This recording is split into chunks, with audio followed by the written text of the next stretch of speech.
Ika-9 na kabanata. Are you tired, Langga? Opo, I answered lowly. I was lying in my bed for how many hours now?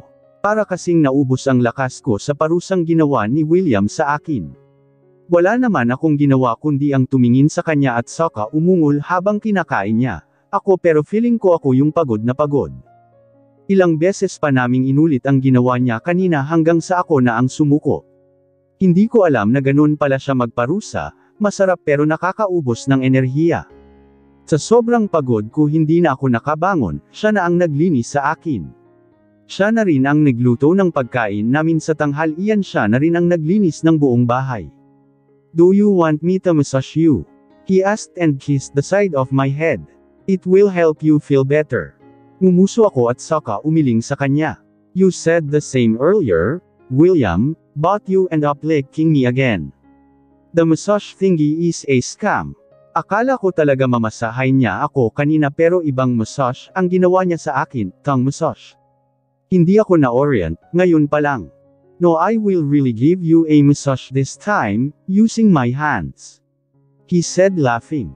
I know it, yung isang massage ang nasa utak niya kaya natatawa ito. Hindi na ako may scam sa pamassage massage na yan. Never again. For now. But if you want I can still bargain you with my tongue. You choose, Langga ko. Muli na naman itong nagsimulang pagpudyan ng halik. Ang buong mukha ko hanggang sa gilid ng aking labi. He is a tease at feeling ko hindi man lang ito napagod kahit ilang oras siyang nasa kusalanan ko kanina. Mukha atang nakalaklak ito ng energy drink dahil fully recharge yung energy niya. You want? Saglit lang, malambing niyang sabi. Bahagya pang sumagi sa akin ang naninigas niyang bukol. I don't know how he survived with only that. Kanina pumasok lang ito sa banyo pagkatapos niya akong linisan, hindi ko na alam kung anong nangyari dahil nakatulog ako saglit. I can't, baka may dehydrate na ako. You took all the liquid in my body already, malambing kong sagot sa kanya. Marahan niyang sinusuklay, ang buhok ko gamit ang mga daliri niya habang nakahilig ako sa dibdib niya. We'll recharge you later. I cooked soup for you and I made your favorite watermelon smoothie. Come on, quick lang. He lowered his head and started kissing me again. This time, I reciprocated his kisses. I imitated the way he kissed. It was sweet and sensual. More passionate than the kiss we shared earlier.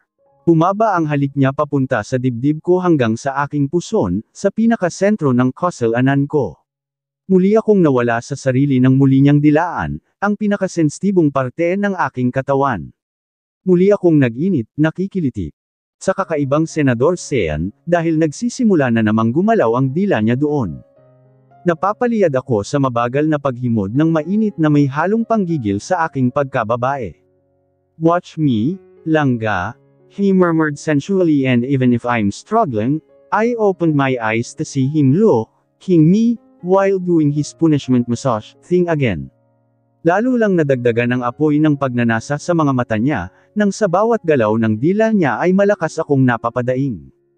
Muli kong nararamdaman ang namumuo sa aking puson. Napahawak ako sa buhok niya at lalo lang idiniin ang mukha niya doon. Pinatigas niya ang dila nilabas masok sa aking pagkababae. Bumilis ang galaw niya na tila ba may inaabot sa kaloob-looban ko hanggang sa naramdaman ko, ang mainit na likido na lumabas sa aking pagkababae. How about you? Nahihiya kong tanong sa kanya pero pinatakan lang nito ng halik ang labi ko sa kamalambing na ngumiti. I'm fine, Langga. I can manage. That was quick but I felt sated. Pagkatapos niya akong linisan pumasok na ito sa banyo. Matagal bago ito nakabalik. Paglabas niya nakaligaw na ito, tanging ang tuwalyang ginagamit ko ang nakatapi sa katawan niya. Tama nga ang hinala ko noon, William has the body every girl was dreaming of. His ripped muscles are in the right. His chiseled chest and 8-packs abs with V-line is so inviting, tila ba isang tingin pa lang nang aakit na. He has manly frame, and strong arms na kayang-kaya mambalibag sa anumang posisyon na gugustuhin niya. Wait till you turn 18, Langga, and you'll be able to taste it, he said with his boyish smile and winked at me playfully. Agad kong binawi ang tingin ko sa kanya. He's it again, nagsisimula na naman itong magyabang at saka mang-asar sa akin. Oo, ikaw na ang may magandang katawan. But if you want, I can give you an advanced taste test, para you know. Yabang, sabi ko saka umirap sa kanya na ikinatawa lang ng loko. Magbihis ka na nga, kakabagan ka dyan eh. Natatawa pa itong habang nagbibihis. Pakanta-kanta na naman. This is what I noticed about him, when he's in the mood, he sings. And in fairness ang ganda talaga ng boses niya. I can even listen to him the whole day with that voice. Buong araw todo asikaso sa akin si William. Halos hindi na nga ako gumagalaw dahil konting galaw ko lang pinapabalik niya na ako kaagad sa bed. Wala namang masakit sa akin, napagod lang ako feeling ko, namamaga yung akin pero carry lang naman nakakatayo pa naman ako. Ilang beses niya pa itong chinek kung ayos lang ba ang sabi niya kapag hindi ako comfortable pwede kaming magpa-check up sa tita niya. Pero nakakahiya, ano ang sasabihin ko? He is so sweet and extra clingy today. Hindi ko alam kung bakit pero parang nakadama ako ng takot. Wala naman kasi akong pinanghahawakan sa kanya. I mean, after niya sinabi kay Rance na boyfriend ko siya, hindi na namin napag-usapan ulit yon. Nahihiya din kasi akong mag-open up kung ano ba talaga ang meron kami. Feeling ko kasi siya yung tipo ng hindi nakikipagrelasyon. Nabanggit niya kasi sa akin before na he never do girlfriends. Lahat daw ng babaeng napalapit sa kanya ay panandalian lang. They are there because they enjoyed each other's company, but nothing more than that. I noticed also that he is uncomfortable when I opened about that topic. Kaya minsan natatakot din ako na baka ganun din ang tingin niya sa akin. Na baka panandalian lang ako, yung tipong napadaan lang sa buhay niya, pero wala naman talagang halaga. Warning sign na yun sa akin pero hindi ko pa rin pinansin. I allowed him to be part of my life. Ngayon nga kahit malabo hinahayaan ko pa rin siyang gawin, ang gusto niyang gawin sa akin. Pero natatakot na ako. I'm scared that maybe the feelings that he has for me is only temporary. Nakapagsawa na siya, may nakita ng iba, iiwan niya na ako. Pero kapag nangyari yun, wala naman akong magagawa diba? You can't force someone to be with you, if that someone doesn't want to. Mahirap ipilit ang sarili sa taong hindi ka naman talaga totoong gusto. I will not be here until next week, he said while packing his things. It's already late in the evening, hindi sabi niya hindi siya dito matutulog ngayon, dahil may kailangan daw silang top using report para sa project nila ni Vin dahil pinapasubmit na. And for the next days, according to him he will be busy for the preparation of their board exams. Pero napansin kong pagkatapos niyang kausapin yung tumawag sa kanya, kanina parang bigla na lang nagbago ang mood niya. Bigla na lang itong naging tahimik hanggang sa matapos kaming maghapunan. And now I'm confused, hindi naman kasi nito dinadala ang mga gamit niya kapag umuwi siya. Pinapa-laundry lang namin ito para pagbalik niya may gagamitin na siya dito. Pero ngayon isa-isa niyang nilalagay ang mga to sa bag niya. Yung iba andan na sa sasakyan niya sa labas. Nahihiya din naman akong magtanong kung bakit dahil wala nga ito sa mood makipag-usap, mukhang may bumabagabag sa kanya. 2 weeks from now, debo ko na. Next week uuwi na din ako sa amin para sa preparation, and then balik ako for the second semester. Hindi ko alam kung naaalala niya pa ba, ang tungkol sa debut ko, pero nabanggit ko na ito sa kanya once, hindi lang siya nag-comment, I assume that maybe, he has something more important on that day. Kailan ang balik mo? I don't want to sound clingy, pero yun ang lumabas sa tono ng boses ko. When I looked him I saw some unknown emotion, in his eyes pero agad din namang nawala ng tipid siyang ngumiti sa akin. Even his smiles, I noticed na pilit lang ito. He's not his usual self. I will see you when my schedule permits. May pinapatapos ang kaibigan ko sa amin ni Derek, and then after that I have to block my schedule for my mom's, pero hindi niya na natapos ang sasabihin dahil biglang tumunog ang phone niya. This is the first time he mentioned something related to his mom pero hindi pa natapos. He just took the phone from his pocket and looked it. I saw the name Tito Alfred flash.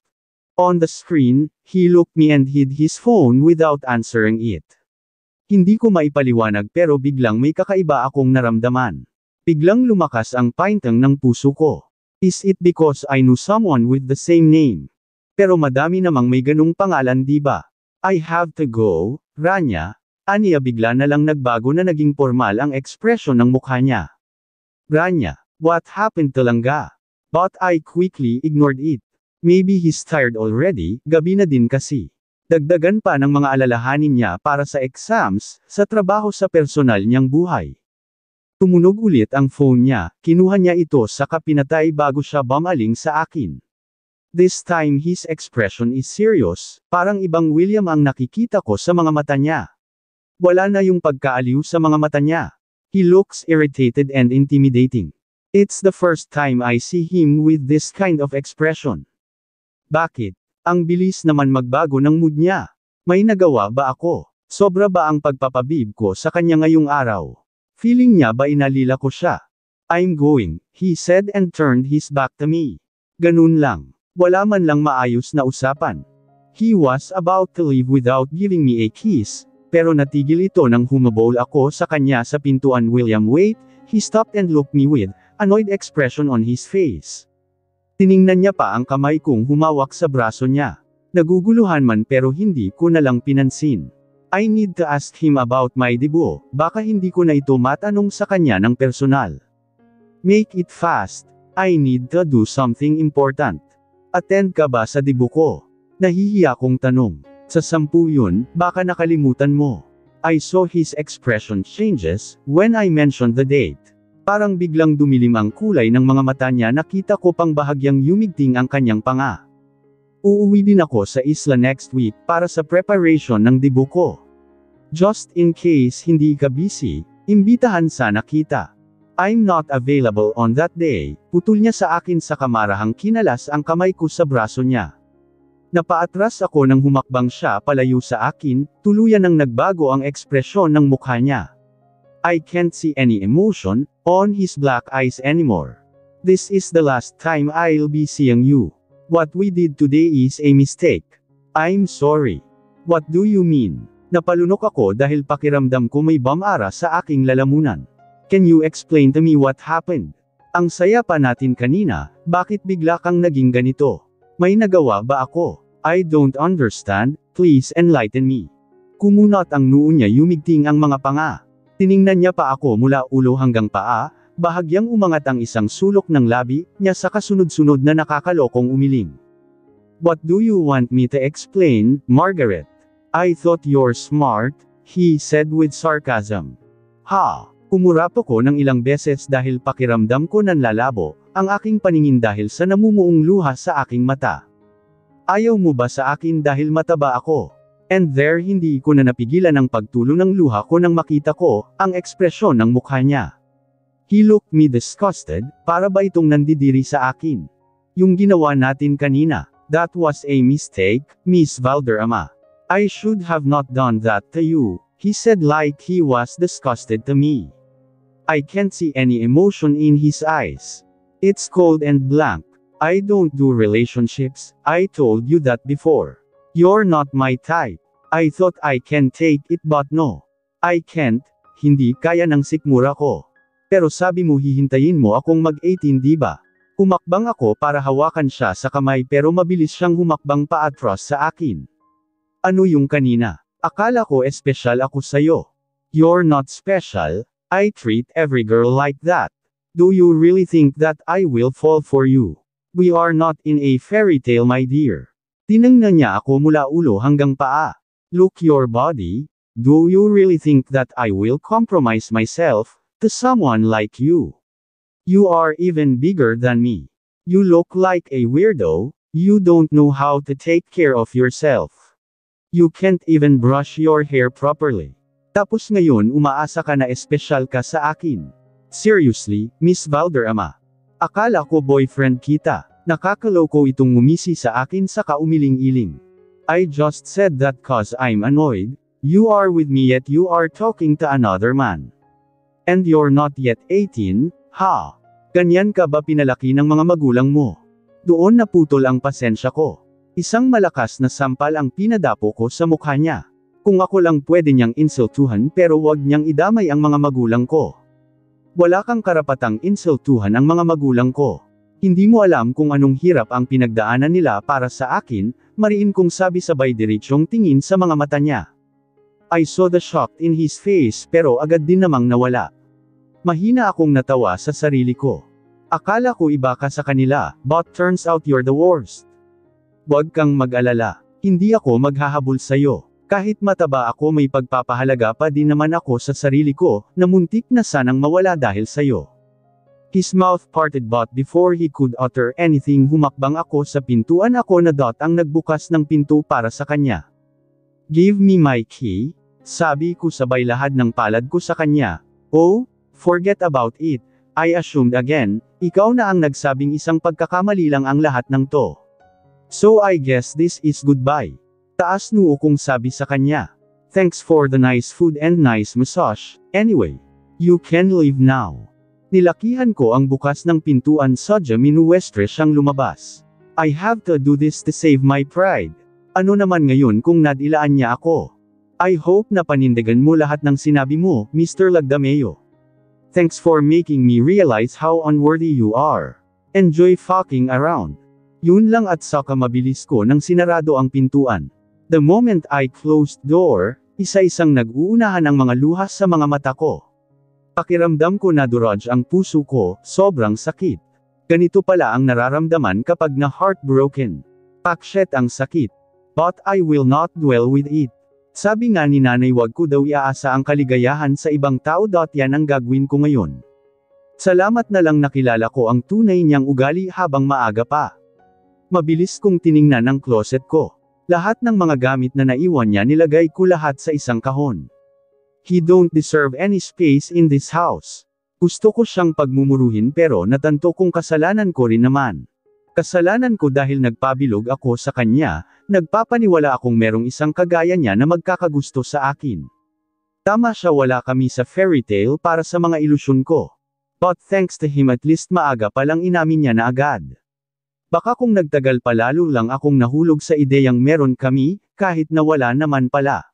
This will serve a lesson for me. Huwag masyadong magpapaniwala sa kabaitang pinapakita ng iba. The next morning maaga akong nagising. Namamagaman ang mga mata ko kakaiyak, hindi ko ito ininda. Naligo ako saka nagayos ng sarili. Magsisimba ako gaya ng nakagawian ko. Tiningnan ko kung anong kulang sa mga stocks ko ng pagkain pero agad kong naalala na may paayuda pala siya kahapon. Kinuha ko ang lahat ng pinamili niya nilagay sa mga plastic, ipamimigay ko ang mga to sa sinumang makita ko mamaya sa daan, o yung mga nasa labas ng simbahan. Mabuti nang walang matirang pagkain dito, anyway isang linggo na lang din naman uuwi na ako sa amin. Good morning, Mar, magsisimba ka. Bungad sa akin ni Ate Amalia ang landlady namin. Tumango lang ako at saka ngumiti sa kanya saka didiretsyo na sana palabas nang muli siyang magsalita. May delivery pala ng rice kanina Mar, order mo daw. Oh, siguro itong yung sinasabi niyang bigas kahapon. Diet na ako Ate Amalia, sa inyo na lang yan. Paghati-hatian nyo na lang ng mga kasamahan namin dito sa bahay. Hindi na kasi ako nagre-rice, malamig kong sabi. Nakita kong natigilan siya pero nagkibit balikat lang ako sa katipid na ngumiti sa kanya. Siguro may nakarinig sa pang-usapan namin kagabi. Well, hindi ko din naman may kaila. The experience that is part of growing up, so ayos lang. We can't control everything. Gusto man nating nasa maayos ang lahat, may mga bagay talagang hindi meant to be. Mauna na ako Ate Amalia, magsisimba pa ako. Hindi ko na rin hinintay ang sagot niya. Bitbit ko ang supot ng mga grocery nang lumabas ako sa gate. Pero nagulat ako nang makita ko ang sasakyan niyang nakaparada sa labas. I know that's his car dahil siya lang naman ang nagdadala ng sports car dito sa amin. Nakita kong mabilis siyang lumabas ng sasakyan niya at saka nagmamadaling lumapit sa akin, ngunit saktong may grupo ng mga batang na mamaalemos ang dumaan. Sila din pala yung grupong madalas kong binibigyan ng pagkain. Boy, halika, tawag ko sa pinakamalaki at saka mukhang pinakamatanda sa kanila. May ibibigay ako sa inyo, kayo na ang baalang maghati-hati nito ha.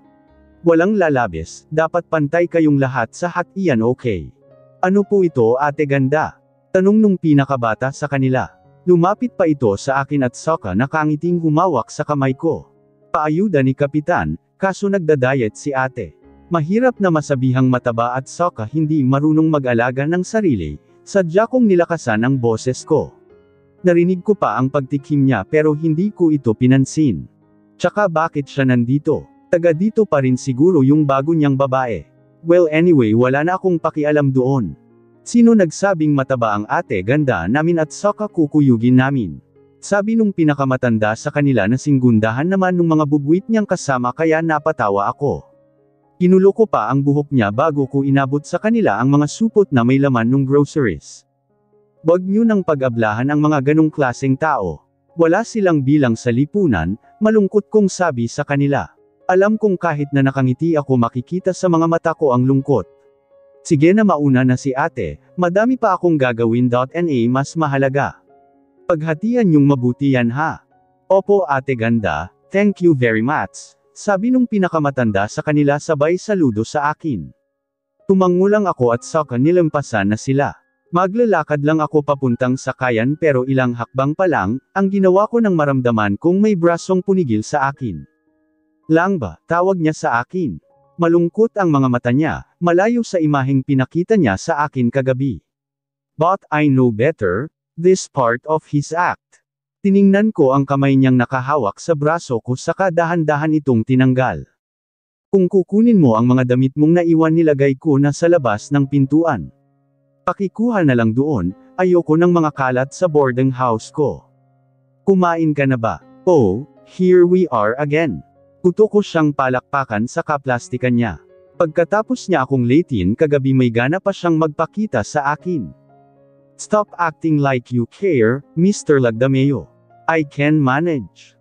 Marahas itong lumunok saka humakbang palapit sa akin, pero mabilis din akong humakbang palayo sa kanya. I'm sorry about what I said last night.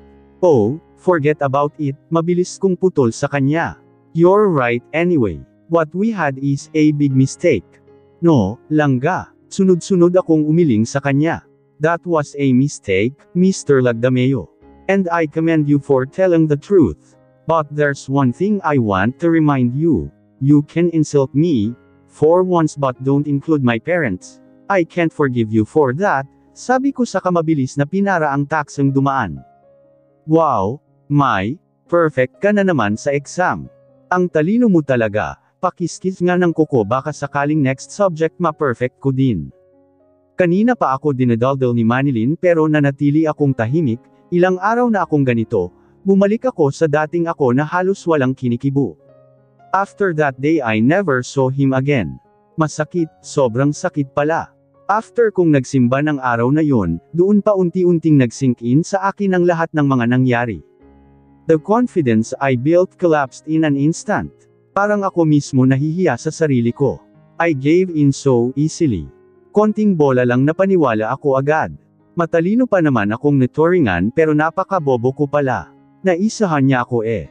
Masakit pala kapag nasample ka ng katotohanan. Gusto kong magalit sa kanya pero mas lamang ang galit ko sa aking sarili.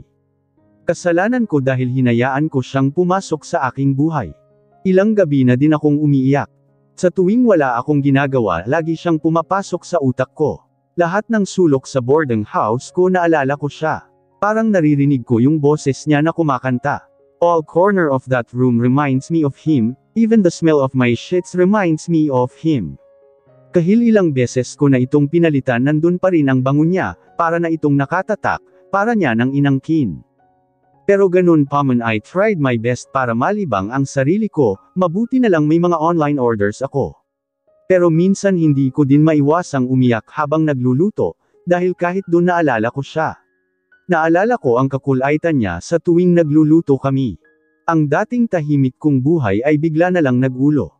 Kung sana nag-focus lang ako sa aking pag-aaral at sa aking sarili hindi ako masasaktan ng ganito. Lalo pang nadagdagan ng sakit nang makita ko siya kaninang umaga kasama ang anak ng ninang niya, si Miss Engineering. Masaya pa silang nagtatawanan at Sokka siya pa, ang nagdala ng bag nito. Pero hindi niya ako nakita dahil agad akong umiwas ng daan sa kanila. Mar, tissue. Naguguluhan akong tumingin kay Manilyn at Sokka sa tisyong nakalahad. Bakit niya ako binibigyan ng tissue? Kanina ka pa hindi niya tinapos ang gustong sabihin pero malungkot itong ngumiti sa akin. Mabilis kong hinawakan ang pisngi ko, doon ko pa naramdaman na umiiyak na naman pala ako. Agad akong yumuko para itago ang mga luha ko, kay Manilyn, pero huli na dahil nakita niya na ito. Ayos ka lang, Mar? Masama ba pakiramdam mo? May problema ka ba? Tanong niya sabay haplos sa likod ko na lalo lang nagpaiyak sa akin. Punta tayong klinik, kung masama ang pakiramdam mo, o di kaya samahan kitang umuwi sa apartment mo. Ayos lang ako, Lynn, namiss ko lang sina nanay and tatay. It's true, kahit gabi-gabi akong tumatawag sa kanila simula nung nangyari yon, hindi ko pa rin mapigilan ang sariling mamiss sila. Feeling ko ang laki ng kasalanan ko sa mga magulang ko, na hanggang ngayon ay binabagabag ako ng aking konsensya. I feel so guilty.